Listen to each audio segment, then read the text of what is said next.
So with a land speed record car, it's very key to get the wheel just right. So the cars you see running here on Kalahari Speed Week and the Bonneville Speed Trials, they run rubber tyres. And the reason they do that is they've got driven wheels, so their engines are driving the wheels, they need traction. Rubber's excellent for that. Around about 400 miles an hour, as the wheels go around faster and faster, the tyre peels off the rims and it comes off. So you then have to go to a solid wheel.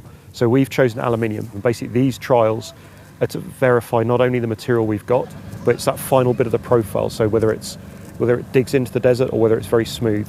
And it's very key, this surface is unique, and it is, Andy Green's looked at an awful lot of places, and this is the one place on the world that will become the world's best place for breaking land speed records. And action!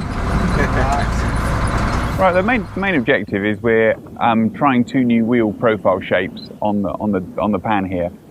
We came out in November last year to do our first testing out here, and it became very clear that the wheels we were using were cutting through the thin mud layer on the top of the surface and running on the hard kind of bedrock that's below the kind of mud you get on the top.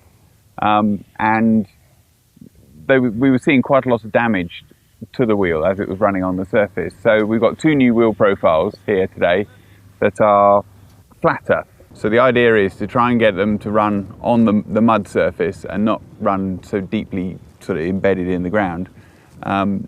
If they run too shallow though, then we'll lose any kind of lateral grip because they have to dig in a little bit to get some kind of grip.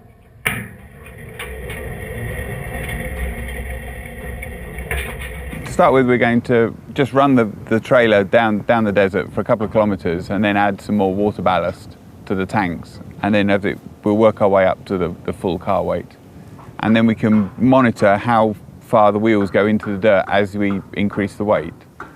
And then what we'll also do is we'll drive the lorry in some circles, and if we know the speed of the lorry and the radius that we're going around, we can work out how much lateral grip we've got. And by looking at the indents into the mud, you can see how much the trailer wheels are actually sliding. And from that, we'll get a pretty good understanding of the lateral grip as well. So that's the plan anyway.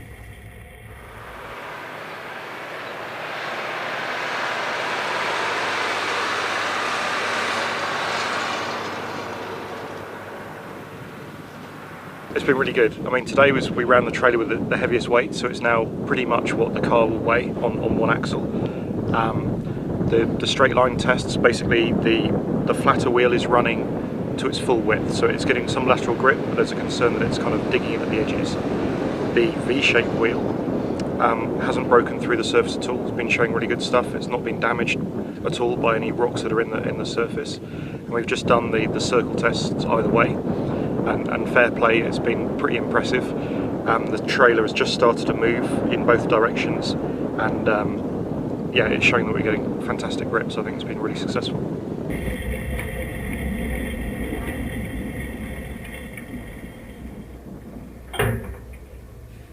Yeah, I mean it's excellent. I mean it's really interesting looking at how the 2 wheels behave differently. We obviously made them very different, so we could definitely see a difference.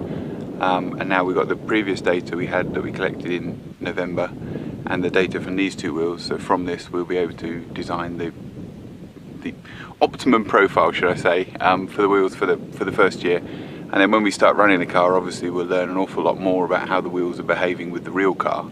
But this is the first major sort of hurdle you've got to get over into designing the actual profile.